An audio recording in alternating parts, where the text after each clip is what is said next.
क्यों रे नालायक, घर में इतना सारा काम पड़ा है और वो सब काम छोड़कर तू यहाँ पर आराम से बैठकर मेरी बेटी को भड़का रही है। कैसे अपने ही ससुराल वालों की ऐसी की तैसी करनी है ये सिखा रही है तू उसे। अरे इतना बड़ा कांड करते हुए तुझे शर्म नहीं आती क्या?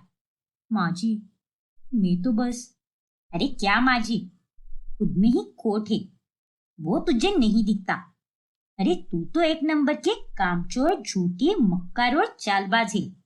और उसके बावजूद भी तू ये चाहती है कि मैं तेरे साथ अच्छा व्यवहार करूं। अरे पहले खुद में अच्छा सुधार ला, फिर उसके बाद मुझसे उम्मीद कर। गधेड़ी कही की। बस कीजिए माँ जी, मैं यहाँ पर आपके ताने और गालियां सुनने के लिए नहीं रहती। 24 घंटे बस मुझे कुछ ना कुछ कहती ही रहती हो आप।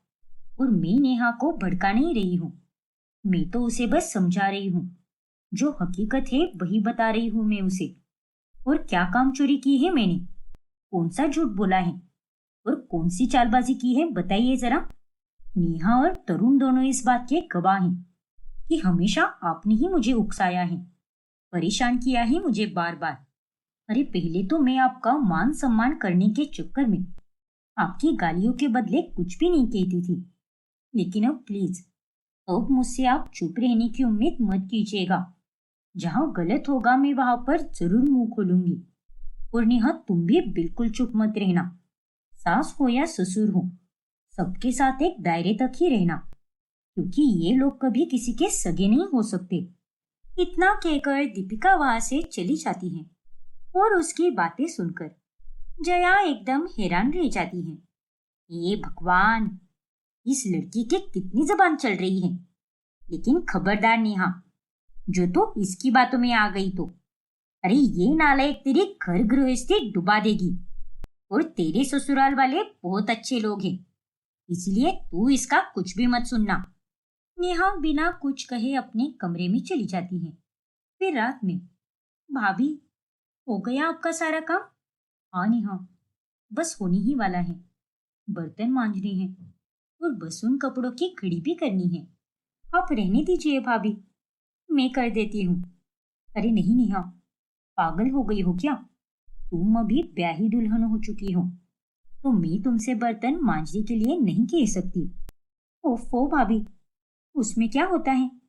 अच्छा ठीक है, अगर मैं बर्तन नहीं मांज सकती तो क्या हुआ, इन कपड़ों को तो घड़ी कर ही सकती हूँ ना। और तब तक आप बर्तन मांज दो, चलेगा ना? हाँ नेहा, चलेगा। फिर वो दोनों काम करते करते गप्पे मारने लगती हैं। तो नहीं आया ना तुम्हारी ससुराल वालों का फोन? मैंने तुम्हें पहले ही कहा था, ये लोग तो हमें एक दिन में ही भूल जाते हैं। सिर्फ नाम के लिए ही अपने होते हैं ये लोग। अरे नहीं भाभी, मुझे फोन आकर गया है, अभी आधे घंटे पहले ही आया था फोन। सबने मुझसे बात की। वो दरअसल आज माँ जी के दूर के रिश्तेदार का देहांत हो गया, इसीलिए सबके सब वहीं पर चले गए थे, जिस कारण किसी ने भी मुझे कॉल ही नहीं किया था। और उनका भी सही है ना, ऐसे माहौल में मुझे कोई फोन कैसे करता भला। मुझे तो उनके साथ बात करके बहुत अच्छा लगा। पूरे 40 मिनट तक चला मेरा फोन कॉल। और सब मुझे बहुत मिस कर रहे हैं, और भुवन तो कुछ ज्यादा ही मिस कर रहा है। चलो अच्छा है, लेकिन ये सब बस अभी अभी के लिए है। अब तो तुम पगफेरे के लिए आई हो ना, लेकिन बाद में जब शादी को 2-3 महीने बीत जाएंगे और उसके बाद जब तुम यहाँ पर आओगी, तब तुम्हें कोई कॉल नहीं करेगा। देखो नेहा, मैं समझ सकती हूँ कि तुम नादान हो, तुम्हें इतनी समझ नहीं है चीजों की। अरे मुझे भी नहीं थी, लेकिन मुझे एक भाभी होने के नाते तुम्हारी चिंता होती है, और इसीलिए मैं तुम्हें समझा रही हूँ। हाँ भाभी, पता है मुझे। अरे अब तो मैंने तुम्हें कई बार कह दिया है कि वो लोग शुरू शुरू में अच्छे बनकर तुम्हें धोखा देंगे, लेकिन तुम्हें शातिर होना है। और तुम उनकी झूठी फिक्र और झूठी भावनाओं में मत बहना। वो लोग तो पराये ही होते हैं, और वो कभी अपनों की जगह ले ही नहीं सकते। हाँ भाभी, मुझे खुद को समझाना होगा, और आप जैसा कह रहे हो वैसा ही बर्ताव करना होगा, वरना आगे जाकर हर एक चीज मेरे लिए बहुत मुश्किल हो जाएगी। हाँ नेहा, ये बात तो तुमने एकदम सही कही। चलो, अब जल्दी से सारे काम निपटाते हैं। फिर फ्रिज में रखी हुई पिस्ता कुल्फी खाएंगे। मैंने उसे आज शाम को ही लाई है, उसी जगह से जहाँ से तुम्हें पसंद है। वाह भाभी, पिस्ता कुल्फी का नाम सुनते ही मेरे मुंह में पानी आ गया। यू आर दी बेस्ट भाभी। कभी कभी तो मुझे माँ पर बहुत तरस आता है कि इतनी अच्छी बहू होने के बाद भी वो आपसे कितनी बुरी तरह से पेश आती है। कोई बात नहीं नेहा, उनके कर्म उनके पास। लेकिन हमें तो बस अपने कर्मों पर ध्यान देना चाहिए और ना किसी के साथ बुरा करना चाहिए और ना ही खुद के साथ कुछ बुरा होते हुए सहन करना चाहिए। हाँ भाभी, ये बात तो आपने एकदम सही कही। फिर नेहा जब अपने ससुराल वापस जाती है, तभी वो सबके साथ कटी कटी सी रहने लगती है। भाभी, आज हमारे पास वाले मॉल में ऋतिक रोशन आने वाला है, उसकी न्यू मूवी का प्रमोशन करने के लिए। ओ माय गॉड, साक्षात ग्रीक गॉड है वो। कहीं मैं उसे देखकर बेहोश न हो जाऊं। चलिए भाभी, आप भी फटाफट रेडी हो जाइए, फिर हम दोनों साथ मिलकर जाएंगे। हमारे साथ मेरी सहेलियां भी रहेगी और आज मैं आपको उनसे भी मिलवाऊंगी।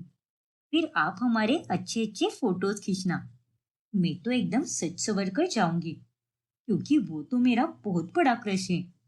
ये तो बस मुझे टाइम पास करने के लिए इधर उधर लेकर जाती है, लेकिन मैं अपनी वैल्यू कम नहीं होने दूंगी। वैसे मना करने के लिए अच्छा तो नहीं लग रहा, लेकिन मुझे इसे मना करना ही होगा।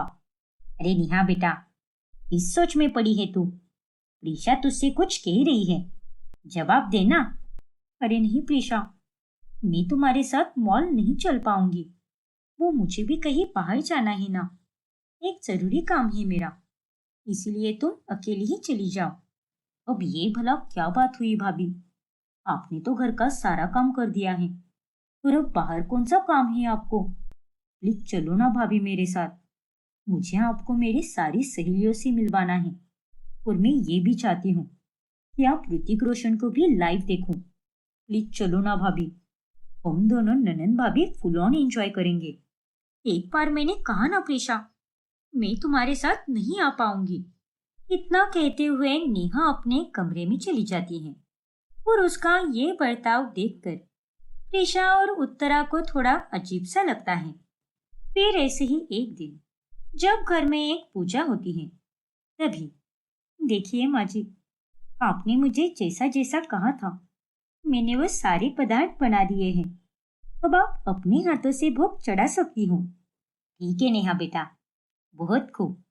इतना कहकर नेहा सोफे पर लेट जाती है, और तभी, अरे ये क्या है नेहा बेटा, अभी अभी हमारे घर पर इतनी बड़ी पूजा हुई है, इसीलिए तुरंत मत सो बेटा।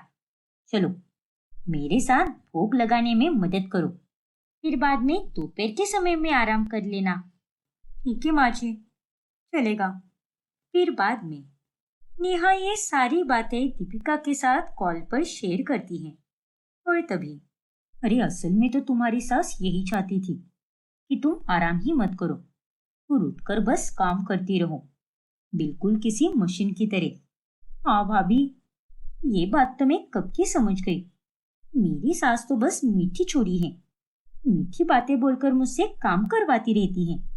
एकदम बराबर कहा नेहा, और तुमने बिल्कुल सही किया जो अपनी ननन के साथ मॉल नहीं गई। अरे उसके साथ ज्यादा घुलने मिलने की कोई जरूरत नहीं है, वो तो एकदम पागल सी है। बस टाइम पास करने के लिए वो तुम्हारा इस्तेमाल करती है, और अपना टाइम निकालने के बाद वो तुम्हें भूल भी जाएगी।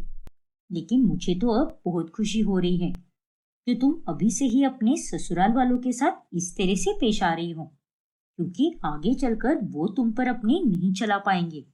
फिर ऐसे ही एक दिन, देखो भुवन, मैं आज अपने क्लाइंट से मिलने जा रही हूँ। वो मुझे अपनी प्रॉपर्टी दिखाने वाले हैं, और मैं उनके लिए इंटीरियर डिजाइन करूंगी। ये प्रोजेक्ट मेरे लिए बहुत स्पेशल है, क्योंकि ये मेरा पहला प्रोजेक्ट है। क्या बात है नेहा, तुमने क्लाइंट से डायरेक्ट बात भी कर ली, और अब तुम उनकी प्रॉपर्टी विजिट भी करने जा रही हो। अरे लेकिन ये सब कब और कैसे हुआ? तुमने तो मुझे उसके बारे में कुछ भी नहीं बताया। वाह, तुम तो एकदम छुपा रुस्तम निकली। अरे ऐसी कोई बात नहीं है बाबा, मैं तुम्हें सब कुछ बाद में बताने वाली थी। उन लोगों ने मुझ पर बहुत विश्वास किया है। मेरे पास तो कोई पोर्टफोलियो भी नहीं था और ये तो मेरा पहला प्रोजेक्ट था।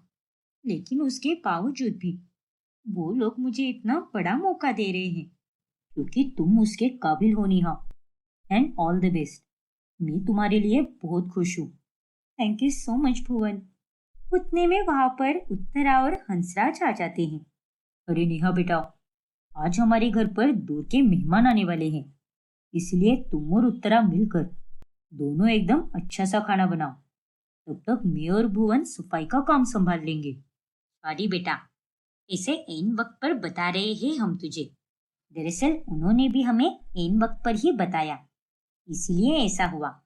लेकिन क्या हुआ बेटा, तुम इतनी तैयार होकर कहाँ जा रही हो? हाँ नेहा बेटा, तुम्हारे हाथ में तो लैपटॉप भी है। दरअसल पापा जी, आज मैं अपने पहले क्लाइंट से मिलने जा रही थी। मुझे उन्होंने अपना घर डिजाइन करने का मौका दिया है and I am really sorry, क्योंकि मैं ये मौका नहीं गवा सकती। क्या बात है नेहा, बधाई हो। बधाई हो बेटा। लेकिन बेटा, मेहमानों के सामने अगर तुम नहीं रहोगी तो उन्हें कैसा लगेगा? ऊपर से आज मेरी तबीयत भी थोड़ी खराब सी है। दवाइयाँ खाकर ही सारे काम कर रही हूँ मैं। वैसे काम की तो कोई चिंता नहीं है, वो तो जैसे तैसे हो जाएगा। लेकिन तुम्हें मेहमानों के सामने होना चाहिए बेटा। तुम्हारे रुकने से हमें बहुत खुशी होगी। क्यों हंसराज जी? आओ उत्तरा, सो तो है। नहीं नेहा नहीं, तुझे भावनाओं में नहीं बहना है। अरे ये सब इनका ड्रामा है। ये तुझे आगे नहीं बढ़ने देना चाहते। बस दिखावे के लिए लैपटॉप गिफ्ट किया था। पर आज जब इन्हें पता चल गया कि मैं एक क्लाइंट से मिलने जा रही हूँ, तो फौरन मेहमानों को कॉल करके बुलाया होगा ताकि मेरे काम में रुकावट आ सके। लेकिन मैं भी अपने दिल से नहीं बल्कि दिमाग से काम करूंगी। नहीं नहीं, मैं रुक नहीं पाऊंगी। मुझे अपने क्लाइंट से मिलना बहुत जरूरी है। आप सभी लोग मेहमानों की खातिरदारी कीजिए, पर मैं यहाँ पर नहीं रुक सकती। जा रही हूँ मैं। बाय। अरे पर बेटा, रुक तो जा जरा। हे भगवान, जाना था तो चली जाती। हमें तो बस इसे आगे बढ़ते ही देखना है। लेकिन कम से कम दही चीनी तो खाकर जाती। जब से अपने मायके से वापस लौटी है, तब से अलग सा ही बर्ताव कर रही है। सब ठीक तो है ना उत्तरा? कहीं नेहा की किसी के साथ कोई अनबन तो नहीं हुई ना? नहीं जी, ऐसा तो कुछ भी नहीं हुआ है। फिर इसका स्वभाव इतना बदला बदला सा क्यों लग रहा है? अब तेरे से पहले जब वो यहाँ 2 दिनों के लिए रही थी, तब में और अब में उसमें कितना फर्क है। ओफो पापा, लगता है आप कुछ ज्यादा ही सोच रहे हो। ऐसा कुछ भी नहीं है। फिर नेहा अपने क्लाइंट से मिलने जाती है और वो अपने काम की शुरुआत कर देती है। फिर मीटिंग के बाद वो एक कैफे में चली जाती है जहाँ पर दीपिका उससे मिलने आई होती है। कॉन्ग्रेचुलेशंस नेहा, मैं तुम्हारे लिए बहुत खुश हूँ। थैंक यू सो मच भाभी। चलो, आज आपको जो खाना है वो खाओ। आज की पार्टी मेरी तरफ से है। अरे वो सब तो मैं खा ही लूंगी, लेकिन तुम मुझे पहले ये बताओ कि तुम्हारे ससुराल में सब कुछ कैसा चल रहा है? तुम्हारे घर वाले तो तुम्हारे कंट्रोल में है ना? हाँ भाभी, आपने जैसा जैसा कहा है मैंने सब कुछ वैसा ही किया। वैसे ये सब करते हुए मुझे अच्छा तो नहीं लग रहा था, पर अब मैं भी क्या करूं? अरे शुरू शुरू में मेरा भी हाल वही था। तुम्हारी माँ के साथ इस तरह से पेश आना मुझे बहुत खराब लगता था। पर जब वो लोग हमारे साथ उस तरह से पेश आ सकते हैं, तो हम क्यों नहीं? एग्जैक्टली भाभी। दोनों ननन भाभी मिलकर मजे से कॉफी और स्नैक्स खाती हैं। ऐसे ही एक रोज जब उत्तरा की तबीयत काफी खराब हो जाती है, तभी वो नेहा के घर के कामों में मदद ही नहीं कर पाती। अरे नहीं भाभी, मुझे ऐसा बिल्कुल नहीं लगता कि माँ जी एक्टिंग कर रही है। उनकी तबीयत सच में बहुत खराब हुई है और ऐसे में मैं भी घर का काम ऐसे ही रख दूंगी तो कौन करेगा काम? देखो नेहा, तुम वही गलती दोबारा कर रही हो जो गलती मैंने की थी। अरे मैं कह रही हूं ना, तुम्हारी सास की तबीयत खराब नहीं हुई है, उसे बस अब धीरे धीरे घर के सारे काम तुम पर सौंपना है। इसीलिए वो इस तरह से अपने कामों से पीछे हट रही है। लेकिन तुम्हें भी यहाँ पर उसी की तरह शातिर बनकर अपना दिमाग चलाना होगा। अरे तुम्हें सारे काम करने की कोई जरूरत नहीं है। थोड़े बहुत काम करो और चुपचाप सो जाओ। ठीक है भाभी, शायद यही सही रहेगा। नेहा दीपिका की ही बात मानती है और घर के केवल आधे काम करके वो सो जाती है, जिस वजह से ना तो घर में ठीक से खाना बनता है, ना ही ठीक से घर की सफाई हो पाती है, और अब ना चाहकर भी उत्तरा को बीमारी की हालत में घर का सारा काम करना पड़ता है। अरे ये क्या है नेहा, वहां माँ कितना सारा काम कर रही है और तुम हो कि यहाँ पर आराम से सो रही हो। तुम्हें पता है कि माँ बीमार है, लेकिन फिर भी तुम्हें उनकी कोई परवाह नहीं है। अरे वो बीमार है तो क्या हुआ, मुझे भी कुछ ठीक नहीं लग रहा था, इसीलिए मैं आराम कर रही हूँ। क्या? नेहा का ये बदला हुआ बर्ताव देखकर भुवन बहुत हैरान हो जाता है।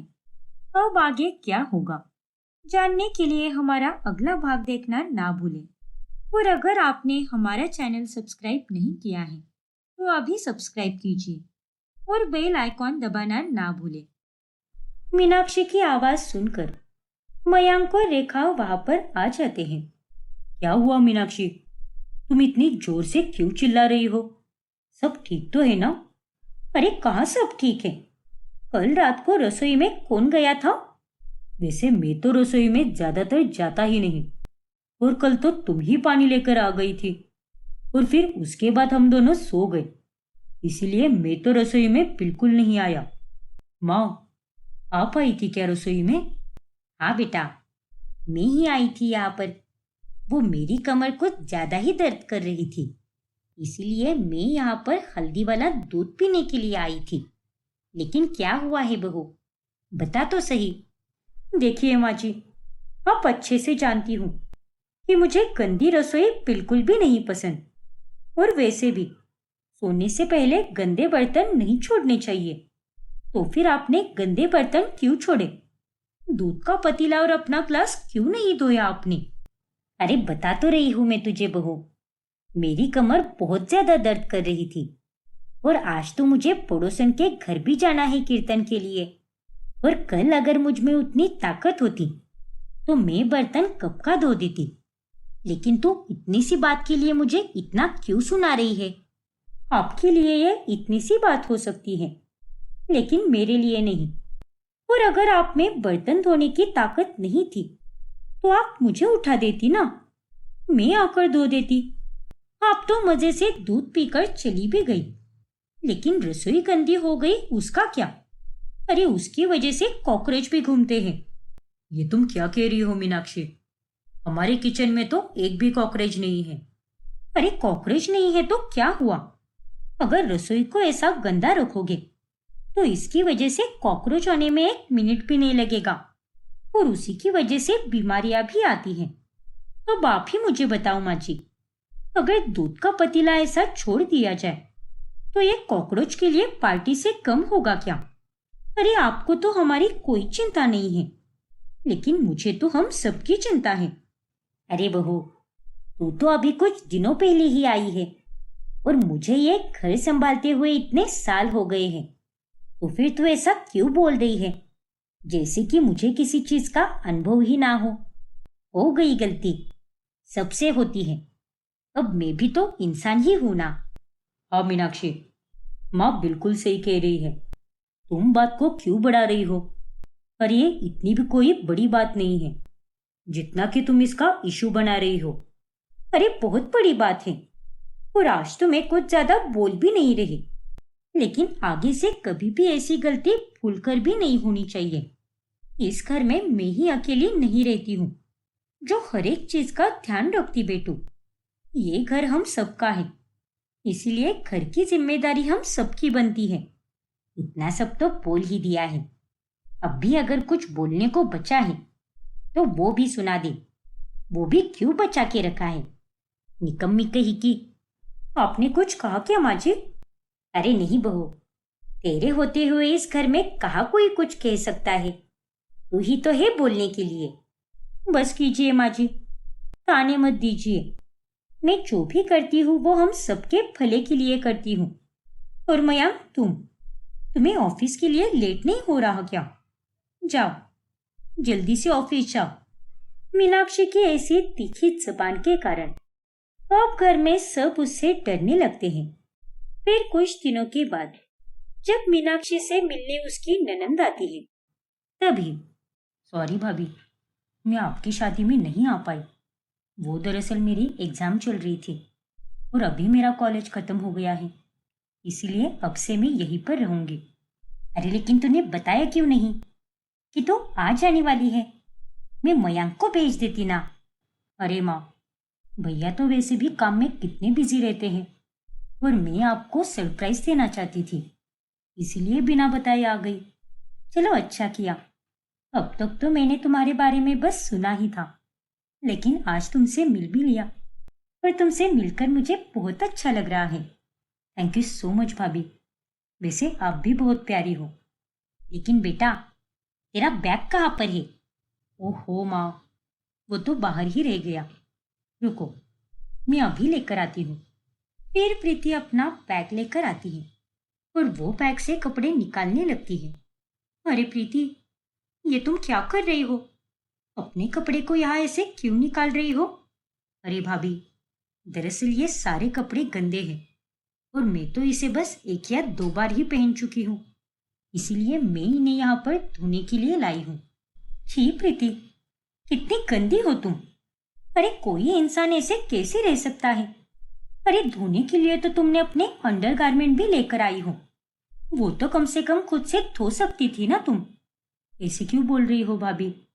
मैं हॉस्टल पढ़ाई करने के लिए जाती हूँ और एग्जाम की वजह से मुझे समय ही नहीं मिला, इसीलिए यहाँ पर लेकर आई हूँ।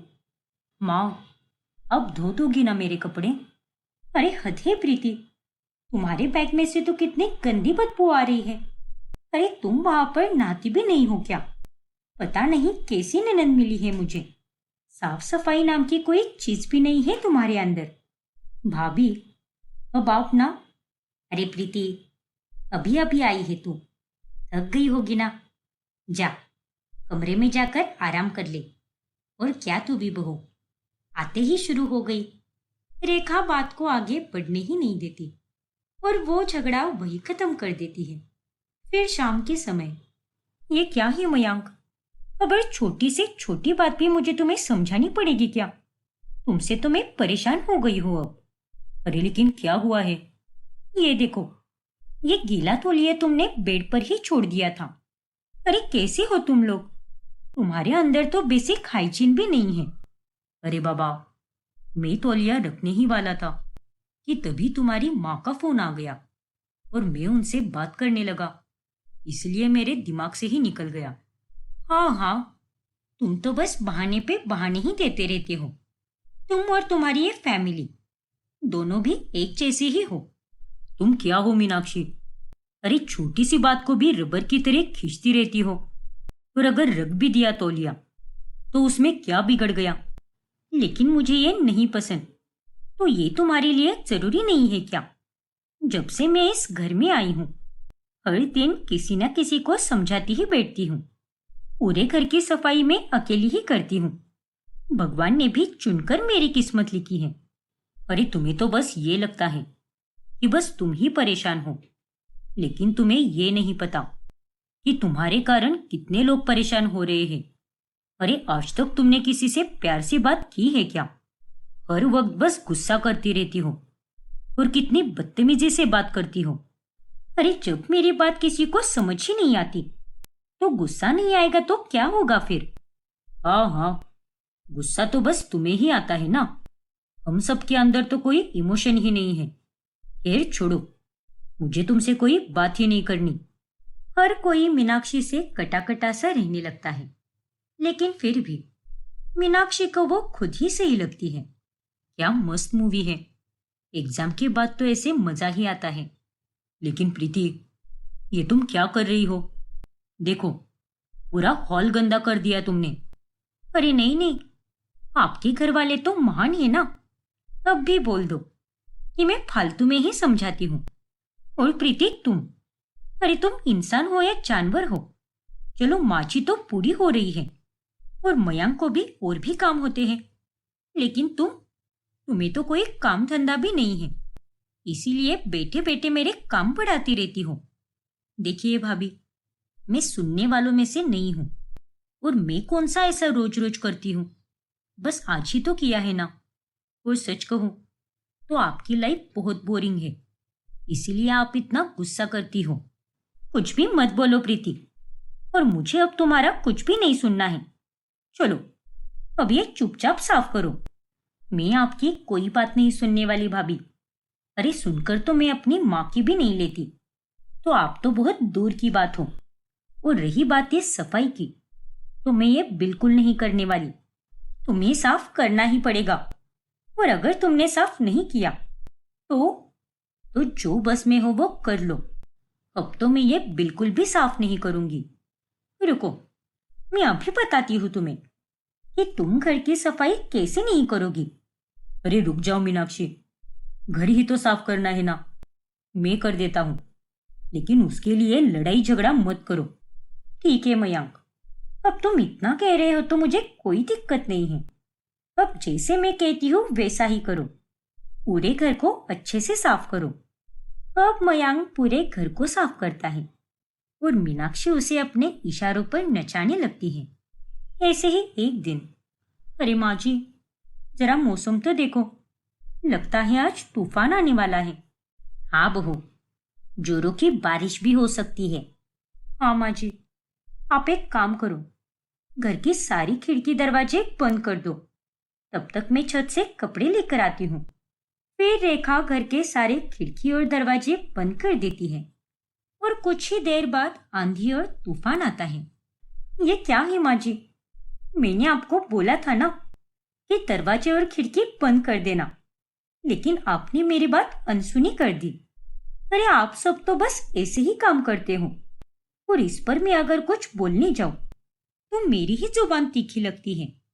ये तो क्या कह रही है बहू, मैंने तो सारी खिड़कियां बंद की थी, लेकिन शायद कुंडी लगाना भूल गई, और इसी वजह से धूल और मिट्टी अंदर आ गई।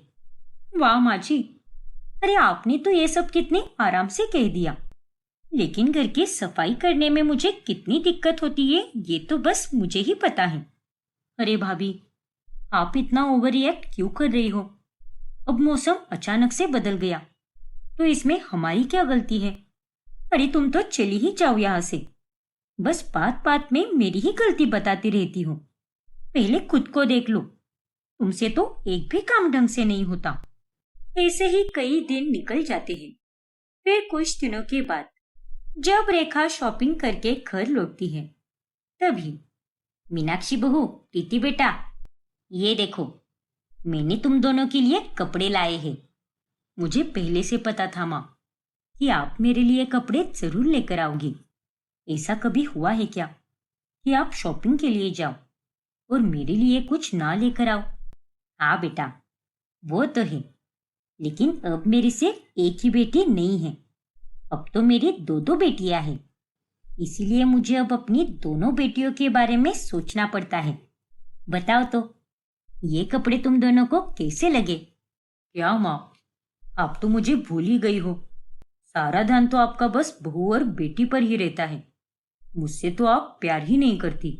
क्या तू भी बेटा कुछ भी बोलता रहता है, और तुम दोनों ऐसे शांत क्यों खड़ी हो? जल्दी बताओ कि ये कपड़े तुम्हें कैसे लगे? वाह माँ, ये सूट तो बहुत ही अच्छा है, और मुझे तो इसका कलर बहुत पसंद आया। आपको अच्छे से पता है कि मुझे क्या पसंद है और क्या नहीं। वाह माँ जी, अरे आप थकती नहीं हो क्या? इतना नाटक करती हो। अब क्या हो गया बहू, बर्तन, झाड़ू, तौलिया सब कुछ अपनी जगह पर तो है, तो फिर भी तू इतना गुस्सा क्यों कर रही है? अरे आप तो बस बड़ी बड़ी बातें ही कर सकती हो, लेकिन आपकी सोच तो एकदम छोटी है माँ जी। अपनी बेटी के लिए तो आप सूट लेकर आई हो, और मेरे लिए साड़ी। अरे मेरे लिए भी आप सूट ला सकती थी ना। ऐसी बात नहीं है बहू, अब तेरी शादी हो गई है, इसीलिए तेरे लिए साड़ी लेकर आई हूँ, और प्रीति तो कॉलेज जाती रहती है, इसीलिए उसके लिए मैं सूट लेकर आई हूँ। पर तुझे पता है, तेरी ये साड़ी तो सूट से भी कई ज्यादा महंगी है और कितनी अच्छी भी है, लेकिन मुझे सच में नहीं पता था कि तुझे इस बात का बुरा भी लग सकता है। और भाभी, माँ आपके लिए कितने प्यार से ये कपड़े लेकर आई है, तो आपको उनकी थोड़ी इज्जत करनी चाहिए। हाँ हाँ, जैसे माँ जी तो मेरे बारे में बड़ा सोचती रहती है, जो मैं उनके बारे में इतना सोचूं। बहू और बेटी में फर्क माँ जी ने किया है, और मुझे बिल्कुल भी नहीं लगा था कि आप ऐसी निकलोगी माँ जी। जितनी सीधी आप दिखती हो उतनी हो नहीं। बस करो मीनाक्षी, जो मुंह में आ रहा है वो बोले जा रही हो तुम। थोड़ा सा भी दूसरों के बारे में नहीं सोचती तुम। अरे अगर माँ तुम्हारे लिए कुछ भी नहीं लाती तब भी तुम उन्हें सुनाती, लेकिन अब वो तुम्हारे लिए कुछ लेकर आई है तो उसके बावजूद भी तुम माँ को ही सुना रही हो। मैं तो अब बाहर वाली हूं ना, तो आप तो अपनी माँ का ही साइड लोगे। मेरे बारे में क्यों सोचोगे आप? बस कर बहू, शांत हो जा।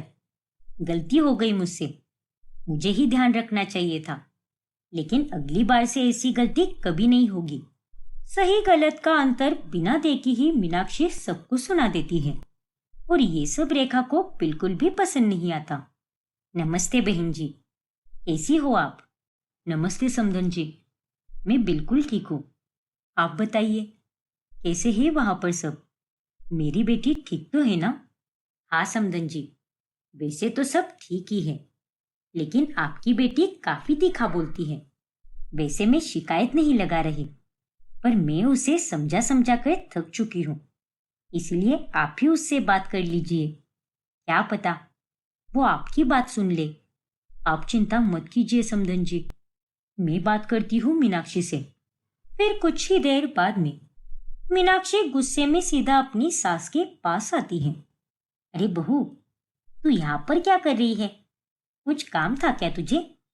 ये नाटक बंद कीजिए माँ जी। अरे मैंने आप जैसी औरत कहीं नहीं देखी। एक औरत होकर दूसरी औरत को नीचा कैसे दिखा सकती हो आप? अरे आपकी जैसी सास होने से अच्छा तो यही होता कि मेरी कोई सास ही नहीं होती। उसे थोड़ी तो अक्ल होनी चाहिए थी ना। मैंने उसे खास माजी और ईशु का ध्यान रखने के लिए काम पर रखा है। पायल, तुम पानी पियो, इतना गुस्सा मत करो। कल जब वो आ जाएगी तब उससे बात कर लेना। वो ऐसे ही नहीं जा सकती, कुछ तो वजह जरूर होगी। फिर अगले दिन जब उर्मिला काम पर आती है तभी पायल उस पर खूब चिल्लाती है। मेरे को माफ करना दीदी, वो मेरे को एक जरूरी काम के कारण आधे दिन में ही जाना पड़ा, लेकिन मैं 3 बजे गई, 1 बजे नहीं। आंटी को भूलने की बीमारी है ना, इसीलिए उन्हें लगा होगा कि 1 बज गए हैं।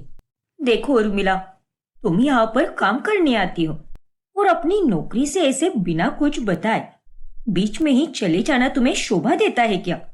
अब जरा माँ जी की हालत देखो। आज तो भी वो बेहतर महसूस कर रही है, लेकिन कल उनकी तबीयत कितनी बिगड़ चुकी थी। लेकिन दीदी, कल जब मैं यहाँ पर थी तब आंटी जी की तबीयत एकदम टकाटक थी, और अगर मेरे होते हुए उन्हें बुखार आया होता तो मैं यहाँ से कहीं जाती ही नहीं, देवा शपथ। अरे ऐसा भी कौन सा काम आ गया था तुम्हारा जो तुम्हें 3 बजे जाना पड़ा? वो था कोई जरूरी काम दीदी, माफ करना, लेकिन मैं नहीं बता सकती आपको।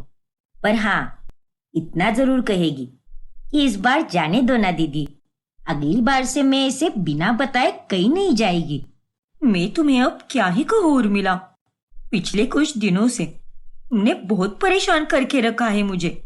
खैर चलो, जल्दी से माँ जी के लिए गर्मा गर्म सूप बना दो, फिर दोपहर के खाने की तैयारी करो।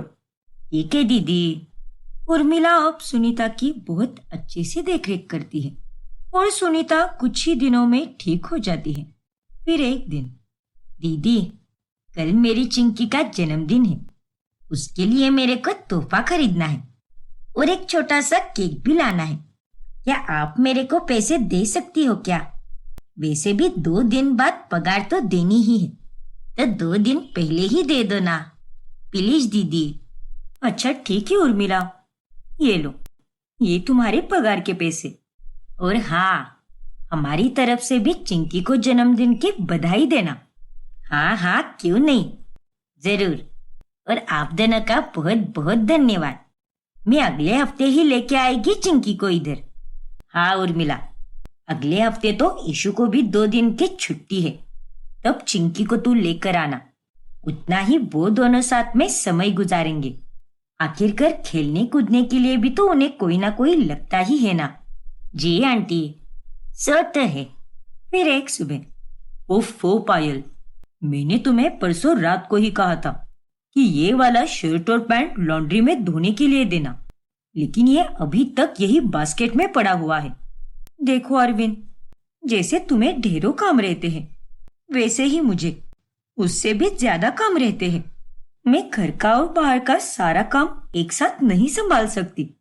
और कपड़ों को लॉन्ड्री में जाकर देना और उन्हें वापस लेकर आना, ये मेरा काम नहीं है। ये काम उर्मिला करती है, तो तुम जाकर उसे ही कहो और मेरा दिमाग मत खाओ। अरे बाबा, मैं तो सुबह सुबह ही निकल जाता हूँ ना, और रात को लौटने पर वो तो यहाँ रहती भी नहीं है, तो मैं उसे कैसे बताऊं? एक काम करता हूँ, माँ को बोल देता हूँ, वो उसे बता देगी। अरे ओ महाशय, कहाँ जा रहे हो? तुम्हें याद नहीं है क्या? माँ जी को भूलने की बीमारी है, वो उर्मिला को नहीं बता पाएगी। रहने दो और एक काम करो, अपने ये कपड़े बाहर टेबल पर रख दो, मैं ही बता दूंगी उर्मिला को। ये काम करते करते मेरा दिमाग तो एक दिन फटने ही वाला है, सच में। पायल भी अपने सारे काम निपटाते निपटाते बहुत थक जाती है। ऐसे ही एक रोज उर्मिला काम पर अपनी बेटी चिंकी को लाती है। चलो चिंकी, मैं तुम्हें अपना नया डॉल हाउस दिखाती हूँ। तुम्हें उसमें से जो भी डॉल पसंद आएगी वो तुम अपने साथ लेकर जाना, मेरी तरफ से तुम्हारा बर्थडे गिफ्ट समझकर। अरे वाह, सच्ची? मुच्ची, तुम बहुत अच्छी हो ईशु। शुक्रिया। चिंकी बेटा, कैसा था तुम्हारा जन्मदिन? तुम्हारी माँ ने तुम्हारे लिए तोहफे और केक तो लाया ना इस बार? मुझे सब पता है। अरे नहीं काकी जी, माँ ने मेरे लिए ना तो कोई केक लाया, ना ही मुझे कोई तोहफा दिया, लेकिन कोई बात नहीं, मेरे लिए तो मेरी माँ ही सबसे बड़ा तोहफा है। अरे वाह, इतनी अच्छी सोच है तेरी, वो भी इतनी छोटी सी उम्र में। भगवान तुम्हें खूब खुश रखे बेटा। जाओ खेलो साथ में। धन्यवाद काकी जी। फिर सुनीता पायल के पास जाकर उसे चिंकी की बात बताती है। क्या? हाँ बहू, अब वो बच्ची झूठ थोड़ी ना बोलेगी। और वो कह रही थी कि उर्मिला ने उसे जन्मदिन के अवसर पर कुछ भी नहीं दिया, तो फिर उसने हमसे पैसे क्यों लिए? पिछले कुछ दिनों से उर्मिला के स्वभाव में काफी ज्यादा बदलाव आ गया है और हम उसे इस बारे में कुछ भी नहीं पूछ सकते, और ऐसे पूछना अच्छा भी नहीं लगता। हाँ बहू, तेरी बात भी सच है, जाने दे। लेकिन ये बात सोचने वाली है ना, इसीलिए मैंने तुझे आकर बताया।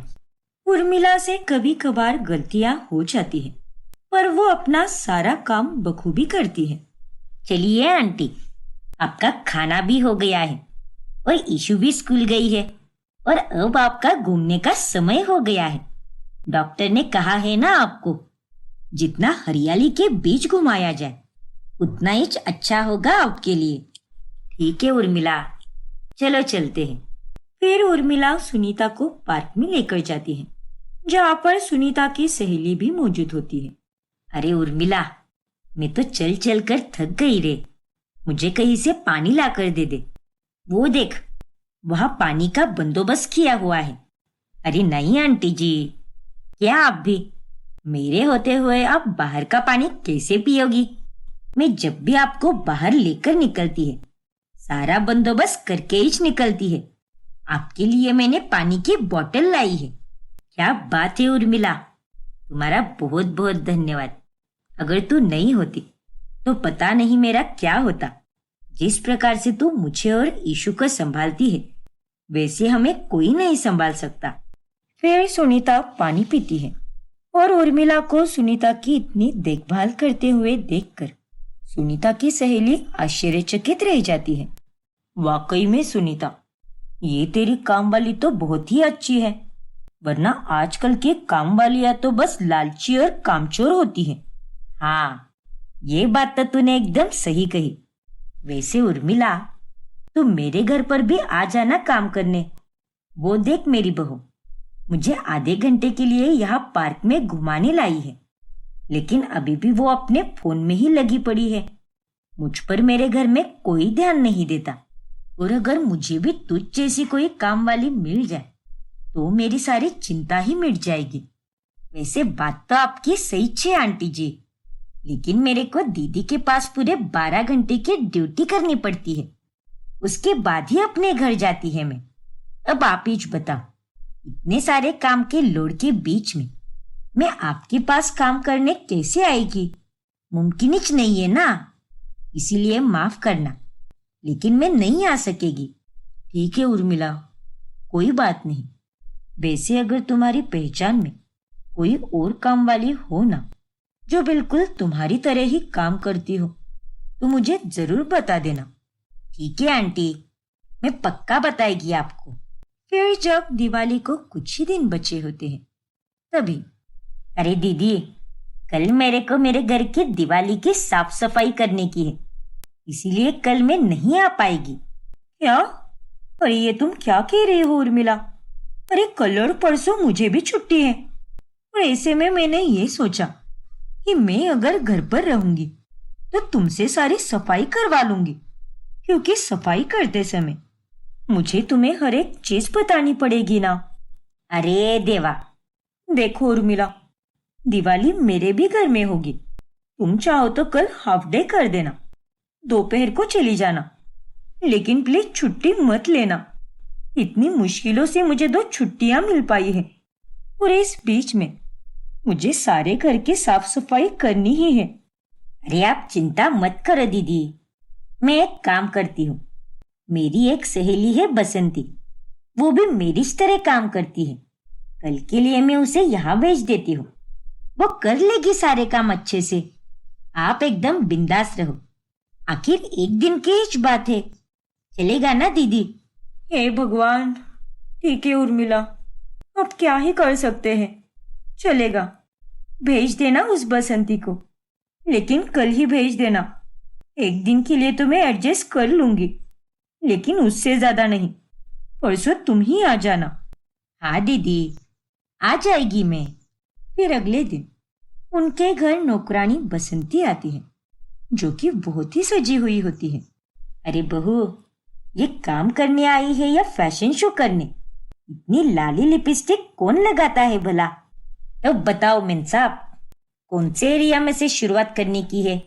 मुझे तो पहले ही बहुत लेट हो रहा है, इसीलिए मैं झटपट सारा काम करके चली जाएगी। ओ हेलो, झटपट काम करने का क्या मतलब है? सारा काम अच्छे से और वक्त लेकर करना। अरे काय को चिंता करेली हो मेम साहब, बसंती के हाथ में जादू है, जादू। मैं जिधर भी छूती है उधर की जगह एकदम चिकनी हो जाती है। चलो एक एक करके मैं तुम्हें सारे काम बताती हूँ। फिर पायल बसंती को सारे काम बताना शुरू करती है। पहले 1 घंटे में तो वो सारे काम सही से करती है, लेकिन उसके बाद में, अरे ये क्या, यहाँ पर तो तुमने साफ किया ही नहीं बसंती। पहले ये जगह साफ करो, फिर दूसरी जगह सफाई करना। क्या? अरे ये मेरा काम थोड़ी ना है मेम साहब। अरे ये तुम्हारा काम नहीं है से तुम्हारा क्या मतलब है? मैंने थोड़ी ना तुम्हें नाचने या गाने के लिए बोला है, सफाई ही करने के लिए बोला है ना। और वैसे भी तुम यहाँ पर सफाई ही करने आई हो। वो बात नहीं है मेम साहब, ये डस्टिंग का काम है, इसीलिए मैं ये काम नहीं करेगी। इसके लिए आपको मेरे को एक्स्ट्रा पैसा देना पड़ेगा। ये तुम क्या बकवास कर रही हो बसंती? हाँ मेम साहब, मेरे को तो उर्मिला ने ऐसा कुछ बताया ही नहीं। अब दूसरे काम फटाफट बता, खाली फोकट बैठकर मेरा टाइम वेस्ट हो रहा है। बसंती की बातें सुनकर पायल को बहुत गुस्सा आता है। फिर अगले दिन, देखो उर्मिला, आइंदा से मेरे घर पर किसी और काम वाली को भेजना भी मत। अरे कल उस बसंती ने मेरा इतना दिमाग खाया कि क्या ही बताऊं। उसने सिर्फ आधी सफाई की है, डस्टिंग करने का कहा तो बोलती है कि वो अलग से पैसा लेगी। अरे ये भी कोई बात हुई क्या? वो दरअसल बाकी काम वाली आप कामों को देखकर ही अलग अलग पैसे लेती है। अब मेरी तो यहाँ पर 12 घंटे की ड्यूटी है ना, इसीलिए मैं इसमें सारे काम कर देती है, वरना मैं भी आपके लिए अलग अलग रेट लगाती। पर आपने कहा तो मैं फिर कभी नहीं बुलाएगी किसी और काम वाली को। और हाँ दीदी, इतना संभाल कर लेने के लिए शुक्रिया। अरे ये शुक्रिया वगैरह बाद में बोल लेना। अब चलो, जितनी सफाई बची है वो आज किसी भी हाल में पूरी करनी ही है, वरना सारा बचा हुआ काम कल पर चला जाएगा। और कल तो मैं ऑफिस जाऊंगी, तो तुम्हें यहाँ पर बताने वाला कोई नहीं रहेगा। हाँ दीदी, हम सारा काम आज ही निपटा लेंगे, ताकि मेरे को भी बाद में टेंशन न हो। फिर उर्मिला सफाई करने चली जाती है। ऐसे ही एक दिन, आंटी जी, मेरा सारा काम तो हो गया है, बस 1 घंटे की ही ड्यूटी और बाकी है। लेकिन मैं सोच रही है कि आज 1 घंटा काम जल्दी हुआ है, तो मैं अभी चली जाती हूँ। अब आप ही बताओ मेरे को, जाऊँ या रुकूं? मेरे कपड़े तो अलमारी में ठीक से रख दिए ना?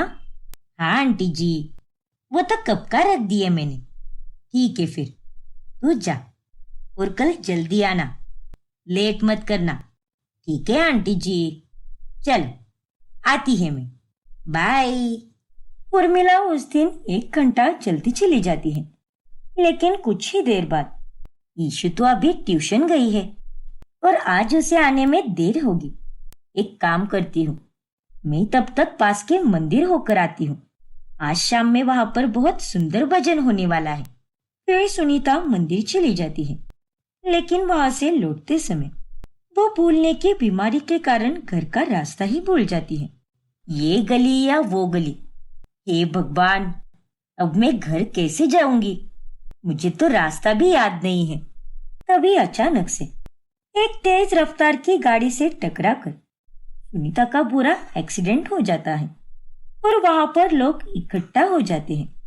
अरे बाप रे, हमें इन आंटी को फौरन हॉस्पिटल लेकर जाना चाहिए। हाँ, और लगता है ये इनका फोन है। इसमें लास्ट डायल नंबर पर कॉल लगाता हूँ और उन्हें भी बता देता हूँ। लास्ट डायल नंबर पायल का ही होता है और वो आदमी पायल को कॉल लगाता है। तो पायल ऑफिस में काम कर रही होती है। क्या माजी का एक्सीडेंट हो गया? लेकिन ऐसे कैसे? उर्मिला कहाँ पर है और उसके होते हुए माजी का एक्सीडेंट कैसे हो गया? अरे भाभी जी, यह काकी जी अकेली ही थी, उनके साथ और कोई भी नहीं था। और अब हम उन्हें लेकर सिटी हॉस्पिटल जा रहे हैं, तो आप भी सीधे वहीं पर आ जाइए। क्या उनके साथ कोई भी नहीं था? अच्छा ठीक है, आप प्लीज मेरी माजी के साथ ही रहिए और उन्हें फौरन हॉस्पिटल लेकर जाइए। मैं भी पहुंच रही हूँ वहां पर। अब आगे क्या होगा जानने के लिए हमारा अगला भाग देखना ना भूलें। और अगर आपने हमारा चैनल सब्सक्राइब नहीं किया है तो अभी सब्सक्राइब कीजिए और बेल आइकॉन दबाना ना भूलें।